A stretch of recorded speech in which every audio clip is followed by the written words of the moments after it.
thank God for her. Thank God for each and every one of you on this morning. We're going to come from 1 Samuel, first chapter. Start at verse number 7. It's 1 Samuel, first chapter, beginning at verse number 7.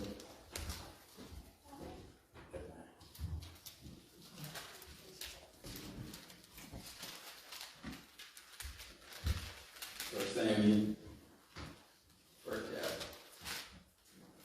beginning at verse number 7.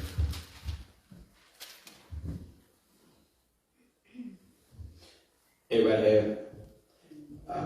It says, so it was year by year, when she went up to the house of the Lord, that she provoked her, therefore she wept and did not eat. I'm going to skip down to verse number 13, and it says, now Hannah spoke in her heart.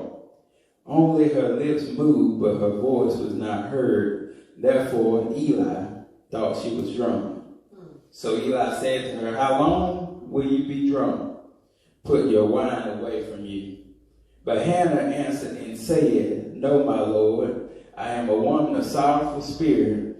I have drunk neither wine nor intoxicating drink, but have poured out my soul before the Lord.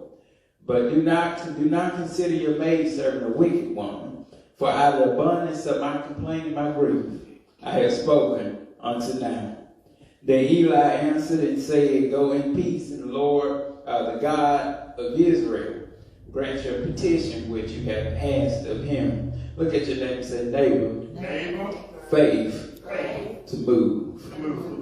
Faith to move. Amen. I want to preach from the subtopic of I'm not satisfied. All right. I'm not satisfied. As I begin to preach on today, want everyone just to think about and write down something that you've been desperate for God to answer. I want you to just write down something that you're desperate for God to answer, something that you've been praying for, that you're desperate for God to answer. If we look at this particular chapter, Samuel, we find a woman by the name of Hannah. The Bible declares that Hannah was barren on this morning. Barren just means that she was unable to produce. And so what we have to know, the first point is your barrenness has a purpose. Okay. And so she's unable to produce. Being barren also means that you're unproductive or unfruitful. There are some things that you've been seeking from God, and it seems like you've been barren in this season. There's some things that seem like we should be producing, but for some reason we're not seeing the results of what we think should be happening. The Bible declares that there's a man by the name of Elkanah. He has two wives. The Bible declares that the one name was Peninnah and the other one was Hannah. Peninnah was one who was able to have children. But Hannah, who desired to have children, couldn't even bear a child. What we see in this particular chapter is that every year they went up to the house of the Lord. They went up to Shiloh, and they were there to sacrifice before the Lord. Watch this. And so it says that Elkanah, he loved Hannah. And because she was unable to have children, it said that he would give her a double portion, while he would just give Peninnah and her children a regular portion. So they tell me that he loved Hannah on this morning. But here it is, that it says that God had closed up Hannah's womb. If God closed up her womb, that means that God was in control. We've been worried about stuff, but God is in control. We don't see the results, but God is in control. And so it tells me that if God closed up her womb, he had the ability to open it up again. There's some stuff that we've been praying for in this season. That it seems like we're not producing any fruit in this season.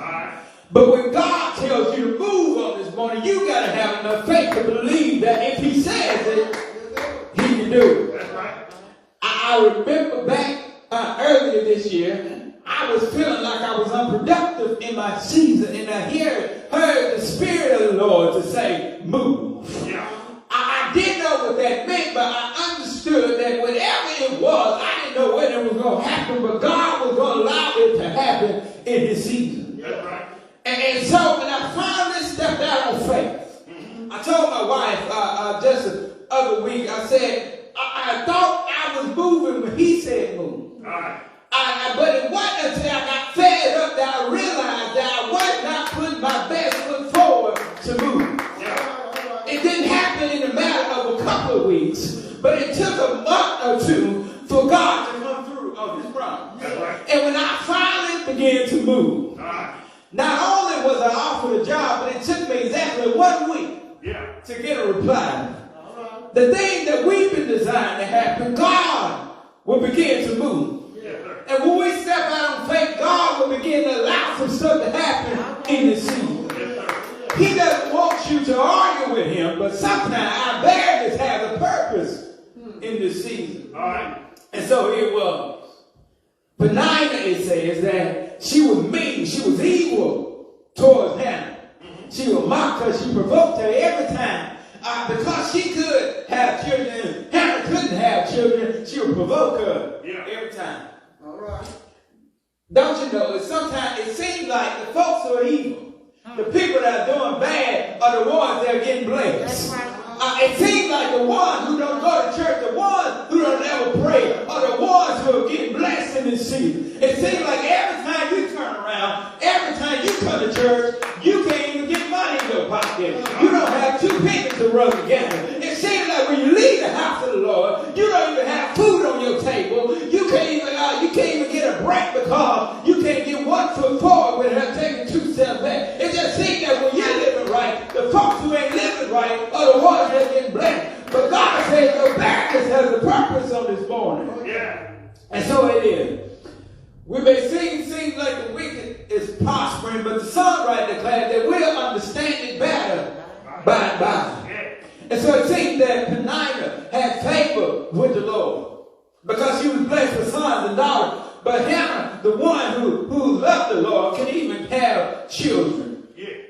And so she was mocked every year as they went up. But sometimes folks are going to mock you when they don't understand God's purpose over your life. That's right. Sometimes folks are going to mock you because they say, don't you go to church and you ain't even got a car. Don't you go to church and you ain't able to pay your bill. They'll mock you because what God has not done for you. They'll mock you because they say you got degrees and you can't even use them. They'll mock you because of your status. They'll mock you because they say you got a degree but you're in a low-end job. They'll say, don't you know you ought to be blessed and God ain't even blessed you with a new house yet. Don't you know that you ought to be blessed and you serve that God and here you are driving an old regular car. But when God comes through, there's a purpose in your barrenness. And so it seems like you're being unfruitful. It seems like you're being unproductive. But God is about to turn that thing around. It may not happen in this season, but in the next season of my life, God is going to come through for me. And so your barrenness has a purpose. And so then, if your barrenness has a purpose, then the second point is it's good to be dissatisfied. Yeah. The Bible declares that every year they will go up to Shiloh. Shiloh means tranquility. Watch this. If it's a tranquil place, that means it ought to be peaceful and calm. But then, in a place where there ought to be peace, it seems like you're catching hell. In a place that you ought to be able to get some peace, it seems like the devil's always there. When you ought to be able to go to work and get some peace, it seems like the boss always messing with you. In a place where you ought to be able to get some peace, when you go home, you can't catch peace there. It seems like you're always catching hell. When you ought to be able to go to church, it seems like you can't get no peace because the devil's there too. In a place where you ought to have some peace in your life, it seems that evil is always present. So the Bible declares that they go to Shiloh. But every year when they go to Shiloh, the Bible made clear to say that it was year after year. That when they would go there, it said that by Penina. And it said they were here in the house of the Lord. Yeah. In the house of the Lord, she couldn't even get peace. I can understand you bother me at home, but when I get into the presence of God, I'll be able to have some peace in this season. Yeah. But folks are going to bother you no matter where you are, no matter if you've done anything to them, they still going to bother you on this morning. And because people see the purpose on your life, people are going to provoke you. That's right. The devil knows your purpose. Yeah. And he said, if I can kill it right now, he said they'll never reach their potential. Yeah.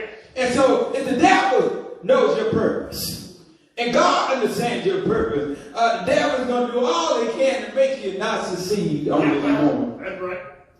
Fannie Lou Hamer said something that was profound. She said, I'm sick and tired of being sick and tired. Yeah. And so sometimes it takes you to get to a point where you're just dissatisfied. Yeah. Before you can step out on faith and allow for God to do something for you in this season.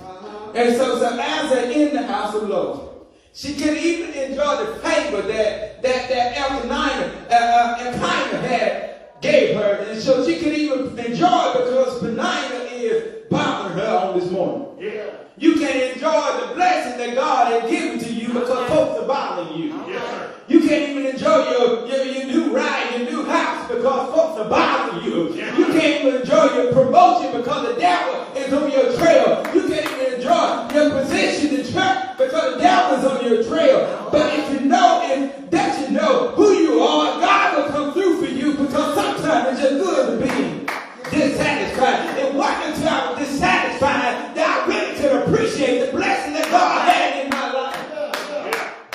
So God has to get us to a point where we're dissatisfied. And so here it is that says she's at the table. She can't even eat. She can't drink because she's dissatisfied. Yeah. It says so Elkanah begins to talk to him. He said, am I not better than 10 sons? He said, am I not enough for you? He didn't understand. Sometimes there's some stuff that you can't find in material things, and that you just understand that God is the only person that can fill that void for you. Some folks have been trying to find peace in material things. Some folks have been trying to find peace in the bottom of a bottle. Somebody has been trying to find peace in the head of a pipe. But if you know that you know, if you go to God, God is the only purpose of the peace that you can find. He'll fulfill whatever void you need him to fill. Yes, sir. So he said, am I not enough for you? Mm-hmm. Well, there's just some things that man can't fill for you. Yeah. Some folks have been going to man after man, woman after woman, trying to find some peace. Yeah. But she said, my purpose ain't fulfilled yet. I appreciate what you did for me, but it's just not enough because I don't feel like I fulfilled my purpose. Yeah. And when that purpose has not been fulfilled, it'll bother you because when you know that God has destined you for greater, it'll bother you when you have not filled your potential. Yeah, yeah. And so it says that she begins to cry.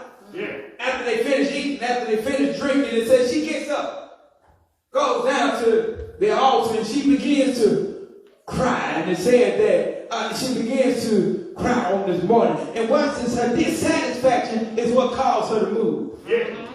You've been sitting there crying, but you had not had any action behind your cry. That's right. But when you get fed out, it'll cause you to move in this season. Yes, I'm not going to sit here and then just cry about it, but I'm going to get up and do something about it. Yeah. I'm going to begin to go to the person who can offer me some solutions on this morning. Yeah. And it says, so, this third point is prayer changes things. Yes, it do. Says the hand has bitterness of a soul. It says, so in her bitterness, she begins to pray. Have you ever been that satisfied on this morning? Have you ever been bitter? You lost your brother, you lost your sister, you lost mommy, you lost daddy, you lost everything. And you just got bitter. You said, God, why you allow this to happen to me? And so in her bitterness, she begins to pray. Yeah. So she didn't curse God out. She didn't talk about it, but she went down and she prayed. And a lot of us have been complaining, but we're not doing anything about it. Yeah. So her problem, she begins to hand them over to God. Yeah. As she hands them over to God, bitter just means to be angry and to be unhappy about things you can't forget that happened to you. Some folks are still holding on some stuff from 20 years ago. Some people are still holding on to stuff from 10 years ago. You're still holding on to church hurt. You're still holding on to the person that hurt you. But God said, when you begin to get better, just hand it over to me. When you get better, God can handle it. And said, so she begins to pray, and her negative feelings, she just began to pray to God. Not only was she bitter, but the Bible declares that she also was in anguish. That just means that she was distressed. She was suffering on this morning. And the suffering can be physical pain. It can be spiritual pain. Have you ever been spiritually broken on this morning? And you just need an answer from God. You lost your joy. You lost your peace. You lost hope. You were hopeless. You were helpless. You didn't know where else to turn. But you said, in my bitterness, I'm just going to give it to God. I'm going to lay it at the altar. And she said, listen here, God, that if you begin to do this for me, Lord, if you just let me have a male child, she said, I'm going to give it back to you. And he said, no razor shall ever touch his head. And he's going to live in service to you on this morning. That's the problem. We've been going through stuff, but we won't give it back to God. The child, you won't give it back to God. The husband, you won't give it back to God. The spouse you've been struggling with, you won't give it back to God. And you'll find out once you dedicate some stuff back, when you can't handle it, God will begin to handle it on this morning. So here it is. She said, I'm going to give you what belongs to you. What you got to understand, that it was yours to begin with. And so I got to learn how to give it back to God.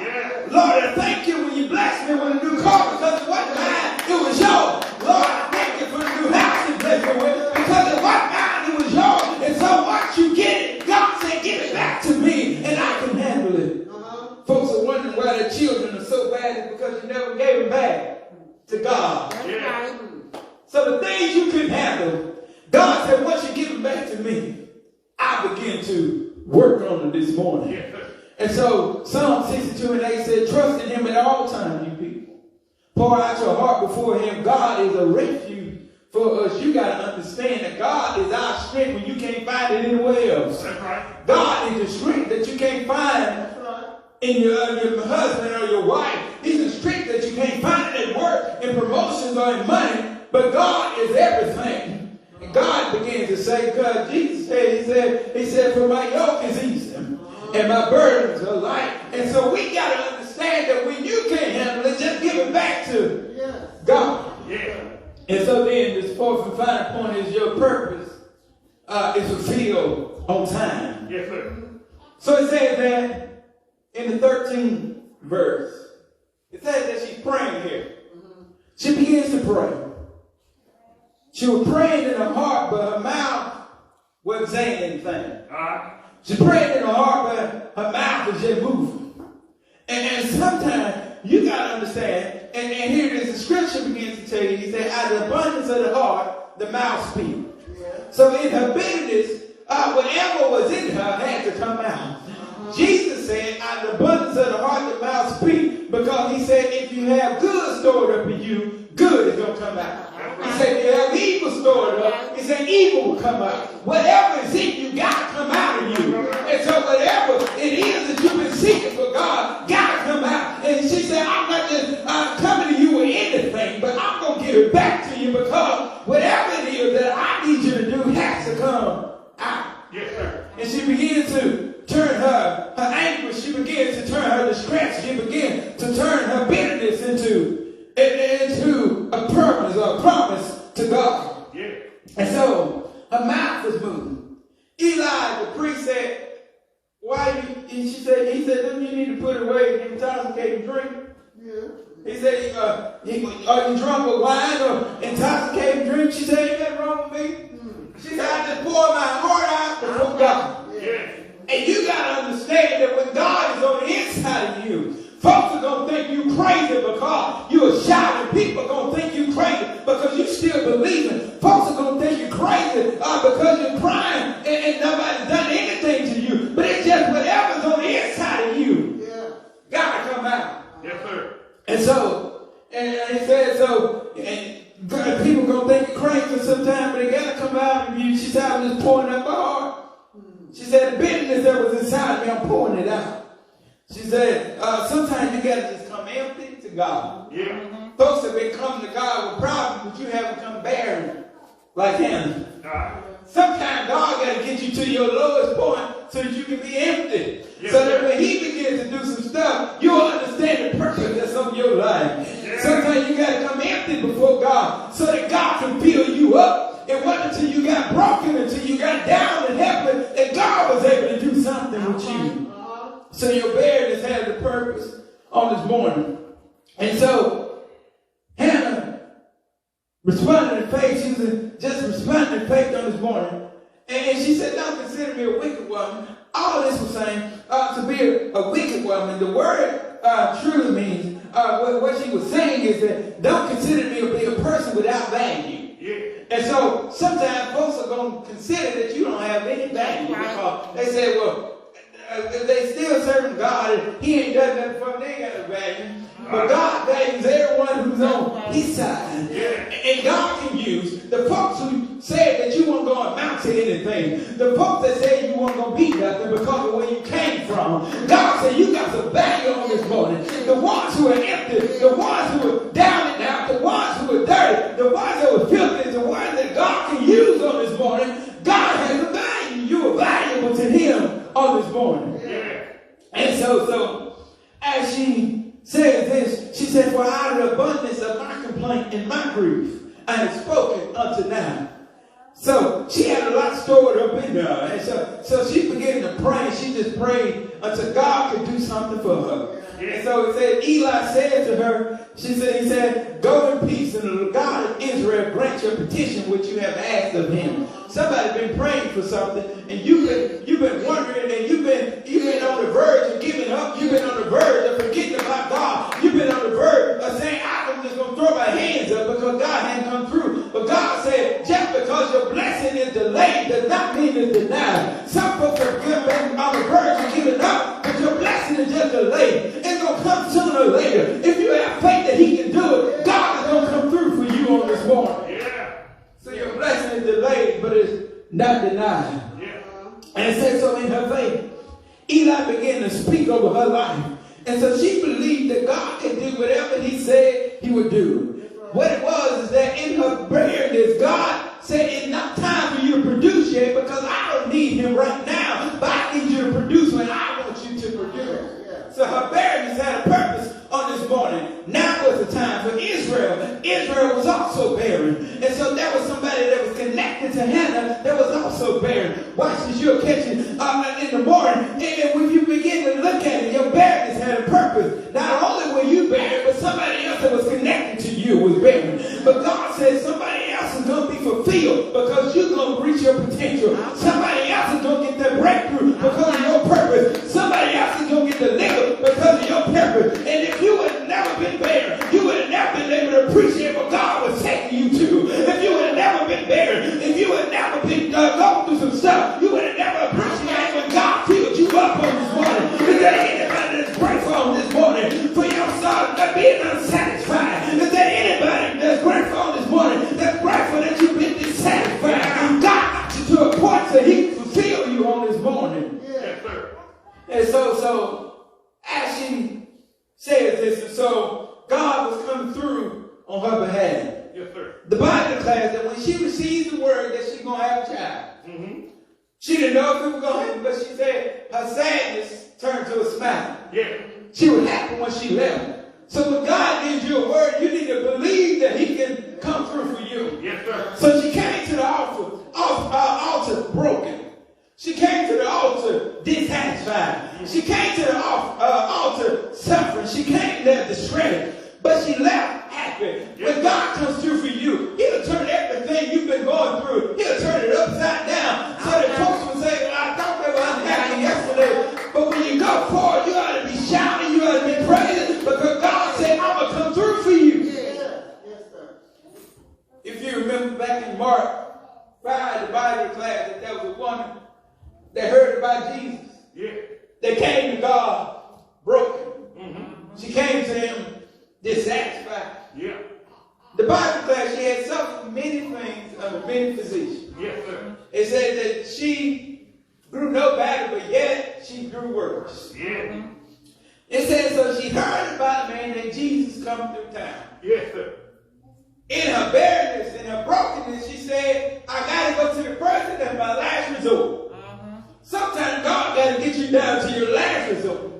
So when you get healed, when you get delivered, when you get fulfilled, you'll know it was not you who brought yourself out. That's right. You can really appreciate that it was God. That's right. It says, so she crawled her way through the crowd.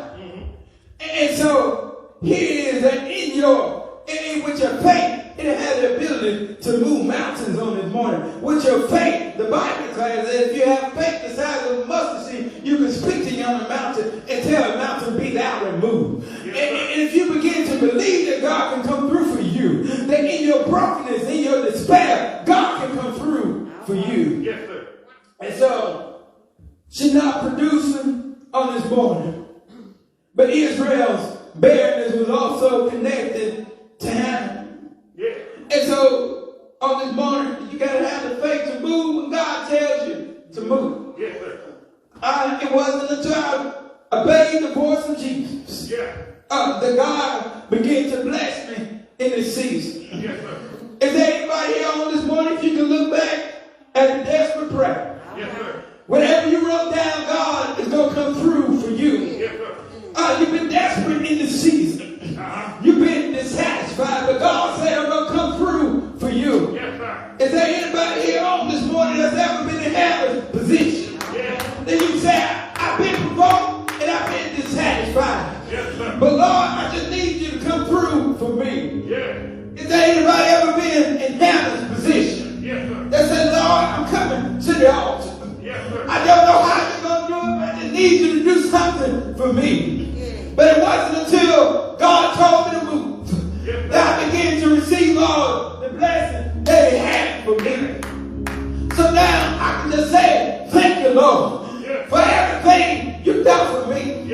That in my badness there was a purpose. In my badness I knew I was going to be fulfilled. You may not see it right now, but the songwriter declares that He's an on-time God. Yes, He is. So I can't see it right now. It may not happen tomorrow.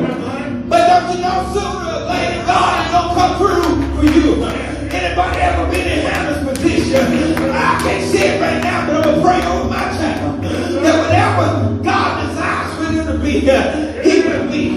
Whatever God desires for them to be, God is going to come through for me. On the road right across over 2,000 years ago, God was working in our barrenness on this morning. He saw potential in you and I. They say He was nailed in His hand, nailed in His feet, beaten all across His back. He was ready for me. The Bible declared that He hung His head and then He died. But when He died, He said He went down to old bottom tomb where He laid down the first day.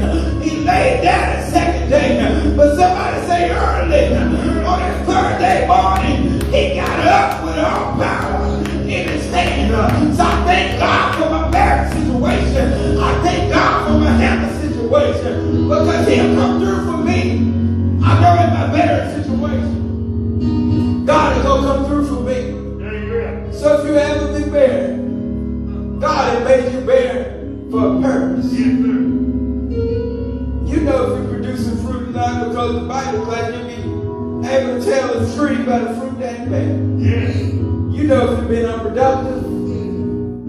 But God sometimes has to keep us barren so we can appreciate the purpose that's on our life. Yeah. God said it ain't your season yet, Hannah. He said it wasn't meant for you to have a child yet. He said, so when you finally get desperate enough, I need you to give her back to me. Yeah. And she said, so I'm going to dedicate my child to service for you. And he said that no razor shall ever touch his head.